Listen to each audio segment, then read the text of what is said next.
What's up, y'all? This your girl, G with the T. This your first time here on my channel. Please be sure to hit that subscribe button. Let's help the channel grow. Today, I want to talk about dating potential, especially over the age of 30.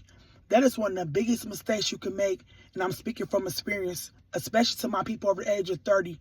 That's one of the worst things you can do is date what you call potential. When you date what you call potential, you set yourself up for failure, heartache, disappointment, waste of time, and lack of losing resources, money, access, whatever you did for that person. Just in my opinion, been there, done that. Okay. We as people, especially good-hearted people like myself, we like to see what you call the good in people, and I feel like we all got some good in ourselves. Like my grandma always say, everybody got some good in them, and I'm not knocking that.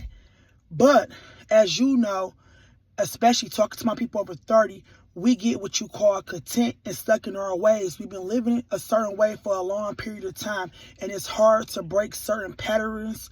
It's hard to break bad habits. It's hard to change unless a person is so tired and they're so fed up that they decide they want to put the effort in to change. You cannot do that for that person. That's why you go wrong. You dating potential, because it's a 50-50. That person might do it and they might not. And you want to be the one end up hurt if they don't go through with the plan, whatever it may be that you asked them to change that you did not like about them when you originally met them. So that being said, is you'll be better off dating somebody of your caliber, somebody of your standards, and avoid getting hurt waiting on somebody to change. You will find yourself putting so much effort, so much money into people, and wasting your time just to find out they're not ready to change. That's why I don't like dating people that I cannot accept them for who they are at face value. And I mean accept them who they are, the good, the bad. Whether it's loud snoring, whether they got bad money habits, you feel like they overweight, if you think they too big, because they might not lose that weight. It might be hard for them to stop eating that food, that fried chicken at 2 o'clock in the morning. Seriously, like they might not never lose it. And the older you get, the harder weight is to come off.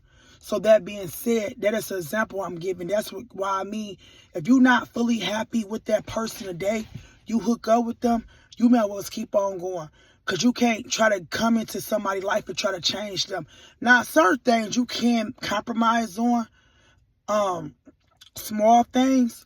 But if it's just some non-negotiable things that you know you cannot deal with, don't waste your time dating potential. Like, I'll give you an example. That is like me, I'm not a smoker, but I can deal with somebody that smokes cigarettes. And I know a lot of people say they can't deal with it. What I cannot deal with is you not picking your cigarette butts up. And I do like you to put air freshener because it smells. I can't be around it for too long. But I know I got friends who say they can't deal with a cigarette smoker under no circumstances. So why would you date a cigarette smoker and give them the obligation by saying, hey, you got to change. You got to stop smoking cigarettes in order to be with me. And they've been smoking for 20 years. They might not stop smoking. You're going to be very disappointed. Whereas me, I would like for the cigarette smoking to stop. But if it don't stop, it's not a deal breaker. You see what I'm saying? That's the difference. So that's what I mean. You can make small compromises. But you could ask for small changes. You might want them to be better at something. But it's not to the point you will leave the relationship. You see what I'm saying? So you got to know the difference. Because if it's bad habits you see they got that you just cannot tolerate, you might need to reconsider even dating that person. But if it's bad habits that you can tolerate, but you just don't care for it, but you love them enough to accept their flaws and all, then go for it. But dating potential, I'm telling you, I know a lot of people did that, especially holding down somebody, hoping they'll get on their feet. You lose a lot of money, a lot of time, just as for them to be unstable the next year. Like, a lot of these people be stuck in their ways. You want them to live a certain type of lifestyle. You want them to value the things you value. And they be content right where they at. And a lot of people will sell you a dream to get something from you because they see you got something they want. Whether if that's a place to stay, it's about to get cold outside. Or whether if that's, money, they see you got, money. They'll lie and say whatever to get through the door. Whether that's just to sleep with you. It's some people out here that's opportunists. They'll say whatever to get what they want. short term and you thinking they really gonna work on it just to break your heart. I'm not doing it no more. Me personally, I tried it in my 20s. And it's not to think you better than nobody. It's just called been there, done that. Like, you meet somebody that's still not where they should be at in their lives, you could be friends with that person, in my opinion, but I wouldn't recommend a relationship if you could not accept them with their flaws and all. And y'all gonna thank me for that later, because you're gonna be upset with yourself because you wasted all that time. I know some people been in relationships for years, even marriages, where you saw 50 red flags, but you got married to that person anyway. Or you saw 50 red flags, how it was a deadbeat with the last 3 kids, and you thought they was going to change for you. So you got pregnant by this person, decided to keep the child just to find out he's a deadbeat. And they be upset, like, oh my God, they can't believe it. So don't let that be you, man. Like, if you see 50 red flags that you cannot get over, you got to ask yourself, seriously, is this something I can look over? If this person don't never change, if they don't never stop this habit, can I accept them full-fledged? And that's how you save yourself from disappointment, to know that you can deal with it. And if the answer is no, then you already know the answer. And it's best to do that rather sooner than later, because you're going to get your feelings hurt the longer you stay. You get soul ties with them people. You sleeping with them people. You eating dinner with them people. Especially if you living with that person. It's going to make it harder to break away from that person.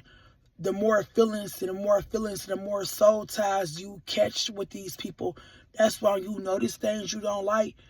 You should break faster. The sooner, the better. Cut it off. Count your losses. Count your time. Count your money. Count it. Because if you don't cut it off, it can be 5 to 10 years. And sometimes once they got you, they got you. You will find yourself selling your soul, going against everything you believe in for the relationship, because the love just that deep. You done got so connected to them. You done took them on as one, especially when you sleeping with somebody. So don't let that be you. The earlier you, the better. That's what I have learned. The earlier I see the red flags and it's something I know I can't deal with it long term, I'm cutting it off. I'm not about to even play it. I'm not about to keep playing myself like that, because you hurt yourself in the long run when you date potential. Just in my opinion. But y'all can drop your comments below. This your girl G with the T, man. Like I said, that's just my opinion. Y'all can drop your comments below how y'all ever dated somebody with potential. Did y'all have any successful relationships? Or was it a heartache for y'all? Because I don't know a lot of people who dated potential and it actually came to something more. And I know it's a small percentage of people out there that can change when you dating potential, when they actually put in the work for their relationship because they didn't want to lose their relationship. But I also feel like it got to come from them also. They got to value something there. They got to want to change. Like, that is how change work. You have to really want it. You can give, like they say, you can lead the horse to the water, but you can't make them drink it. That's a true statement. You can give people 1,000 resources. You can get them everything you got in you. If they not ready to make that necessary change and they don't see a motivation or a benefit, not based off what you think life should be, not based off your values and your morals, it got to be the same value and morals they have. If they don't think it's worth it, they're not going to do it. Or they're going to do it temporarily and go right back into their own habits. Speaking from experience, like even when people do all these diets and weight loss, that's why you should do it for you and not for other people. Because if you're doing it for other people, it's not going to last long. It's just not. But anyway, I'm going to get up out of here, man. Drop your comments below. Peace out.